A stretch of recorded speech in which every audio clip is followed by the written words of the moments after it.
State police are investigating after a deputy shot a man who allegedly drew his firearm.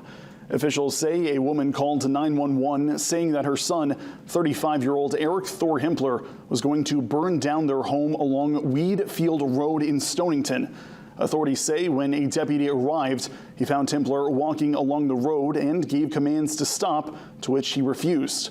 A press release from the Hancock County Sheriff's Department says that Himpler lifted a gun from his waistband and was then shot by the deputy. Himpler was taken to the hospital with non-life-threatening injuries.